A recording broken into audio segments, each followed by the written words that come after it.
This clip is brought to you by SaveWithConrad.com.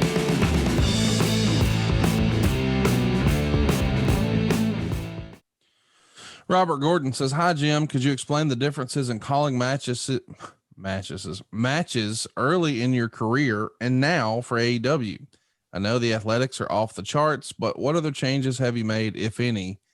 I don't think necessarily the AEW piece of the question is as relevant. Obviously, the presentation of wrestling has changed across the board.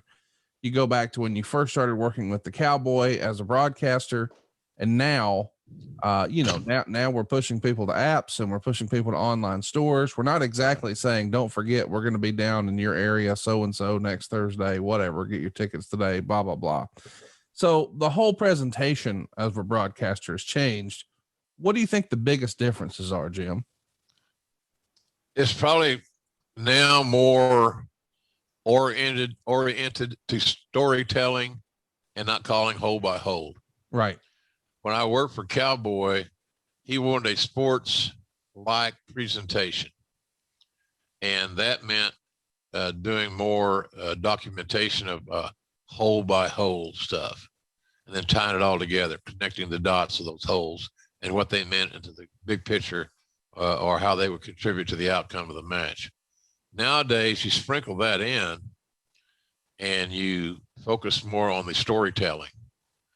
And I think that's probably the primary difference. For me, I don't change a lot.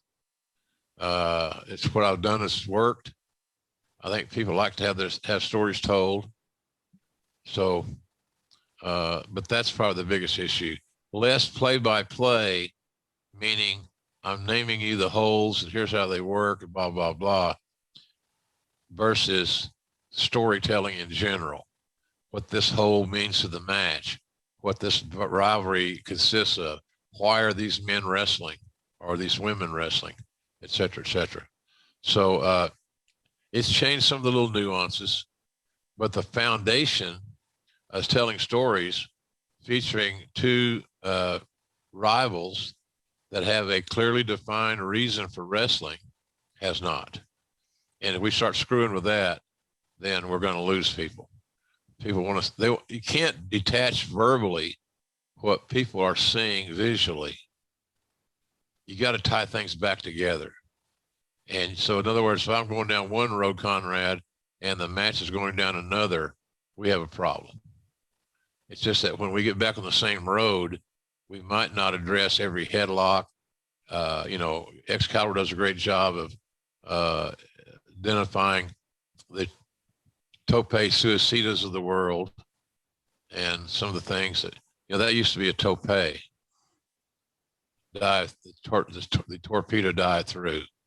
It's been around forever. I remember sitting at ringside one time with Al Snow, and he was going to use that in a match. And he told me, and he explained what a tope was, because it was a Mexican wrestling presentation. Mexican, right. And so if you didn't have access to AAA or whatever, you didn't know. Then occasionally, then more Latinos started filtering in, and they would use what they knew. And so then we had to figure out what those things are. But stories have, the basic foundation of doing wrestling commentary has not changed, except it's more storyline,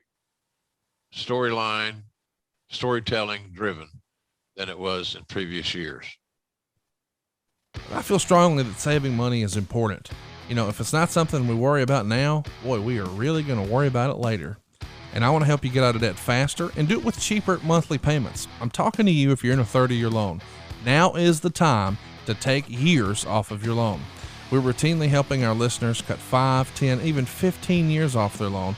And you can do this without perfect credit, with no money out of pocket. You've just got to start at SaveWithConrad.com. Michael says, what do you think is the key to a play-by-play in any sport? Who are the announcers right now that impress you with the work? So in terms of not professional wrestling, we're not going to ask you to comment on that, but other sports, whether it's football, it's baseball, what is the key to being a quality play-by-play guy? Well, I like Joe Buck. I think Joe Buck's smooth, and but he's always prepared. That's one thing you got to be. So in other words, you got to have product knowledge, and you got to study the teams that you're calling, and understand that game and what's at stake and things of that nature. But being prepared, being genuinely enthusiastic and not plastic enthusiasm is really important for me. I don't like to be talked down to. But Joe Buck is probably the top of the game now. I like Al Michaels, but you hear Al Michaels and all of us older guys kind of repurpose a lot of our material. Al Michaels does that all the time. Nobody seems to care. But he's got a great gig there on NBC. But he's one of the better skilled all-around guys. I like Al Michaels. But back in my day, as Tony Gurria would say in catering, in my day, I would say my number one was Keith Jackson. I love Ray Scott. I like Chris Schenkel. I love Madden and Summerall. They had chemistry. They knew the game. They knew the story that unfolded before them was the story they were compelled to tell.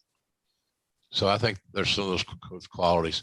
It seems like now, and a lot of this is because of who's producing them. But those guys I mentioned that I loved were produced by older guys that understood the game and understood the science of broadcasting. It seems like now there's a lot of really young producers because they work cheaper. And so I think that's a big difference. So you want to be kind of hip and cool. And I don't know that that's always the best service to the product. But I like, there's some guys nowadays that I do like. And then again, you get on some NFL days, you get the direct ticket. You hear announcers that you never heard of in your life. And and they're all the same. They're all cut out of the same cloth. And they're going to be hip and cool and funny and, all that shit. It's just unnatural. It's not unnatural to be funny, Conrad. It's unnatural to go out of your way to be funny. Right. And as they say in wrestling, comedy doesn't draw money. Sorry for you comedic wrestling fans. You believe that funny don't draw money? Yeah, absolutely. Without a doubt. I'm not going to go to a wrestling. You're going to go to a live event because it's going to be funny? No, you're not. Funny what? They're not going to stop in the middle of a match to do stand-up.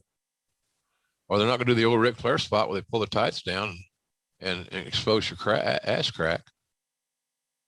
So, yeah, I believe that personally. I think wrestling is better suited to be a reality-based dramatic presentation. Hey, it's Conrad Thompson. Thanks for checking out the podcast here on YouTube. Be sure to hit the subscribe button and the notifications bell so you get a notice anytime we upload some new content. And go save yourself some money right now. If you're in a 30-year loan or you have credit card debt, it's not a matter of if I can save you money. It's a matter of how much. Find out right now for free at SaveWithConrad.com.